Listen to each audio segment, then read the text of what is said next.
എറണാകുളം വടക്കൻ പറവൂരിൽ ദേശീയപാത നിർമ്മാണം മൂലം പുറത്തിറങ്ങാനാവാതെ 17-ലേറെ കുടുംബങ്ങൾ ദുരിതത്തിൽ. വെള്ളക്കെട്ട് രൂക്ഷമായതിനെ തുടർന്ന് പല കുടുംബങ്ങളും താമസം മാറി.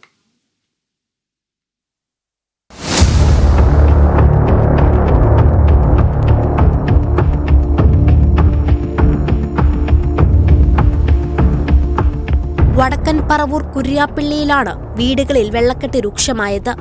ദേശീയപാതയുടെ ഭാഗമായി സർവീസ് റോഡിന്റെ കാന നിർമ്മിച്ചപ്പോൾ അകത്തേക്കോ പുറത്തേക്കോ വഴി നൽകിയിരുന്നില്ല. മഴ കനത്തതോടെ വീടുകളിൽ വെള്ളക്കെട്ട് രൂക്ഷമായി. എന്തു ചെയ്യണമെന്നറിയാതെ ദുരിതത്തിലായിരിക്കുകയാണ് 16-ലേറെ കുടുംബങ്ങൾ. വളരെയധികം ബുദ്ധിമുട്ടാണ്. കാരണം ഇവിടെ എൻ്റെ വീട്ടിൽ നിന്ന് തന്നെ എല്ലാവരും വെളുപ്പിന് പോകുന്നതാണ്. പക്ഷേ അപ്പം ചെളിയിൽ താന്നു പോവുകയാണ്. അറ്റ്ലീസ്റ്റ് കുഞ്ഞുള്ള വീടാണ്. അറ്റ്ലീസ്റ്റ് ഒരു ആശുപത്രി പോകാൻ പോലും ഞങ്ങൾക്ക് ഇതുപോലും പറ്റുന്നില്ല. കുഞ്ഞുങ്ങളെയും കൊണ്ട് അത്യാവശ്യ കാര്യങ്ങൾക്ക് പോലും പുറത്തിറങ്ങാൻ പറ്റുന്നില്ല. പണി പൂർത്തിയാകുന്നതോടെ പ്രശ്നങ്ങൾക്ക് പരിഹാരമാകുമെന്ന് ദേശീയപാത ഉദ്യോഗസ്ഥർ പറഞ്ഞെങ്കിലും ഫലം കണ്ടില്ല. ദേശീയപാത വികസനം NHR ആണ് ചെയ്യേണ്ടത്.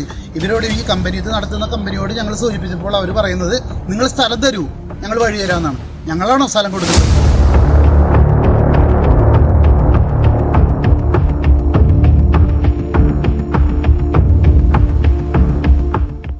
ഇപ്പോഴും വളരെ നിസ്സാരമായിട്ട് കാണുകയാണ്.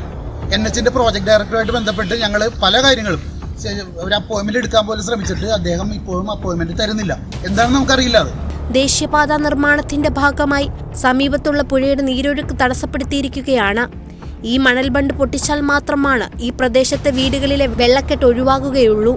ഇവിടെ നിർമ്മിക്കുന്ന പാലത്തിന്റെ താഴെയുള്ള നിർമ്മാണ പ്രവർത്തനങ്ങൾ പൂർത്തിയായെങ്കിലും മണൽത്തിട്ട നീക്കം ചെയ്യാൻ ഉദ്യോഗസ്ഥർ തയ്യാറാകുന്നില്ലെന്നാണ് ആക്ഷേപം. Kerala vision news, Kochi.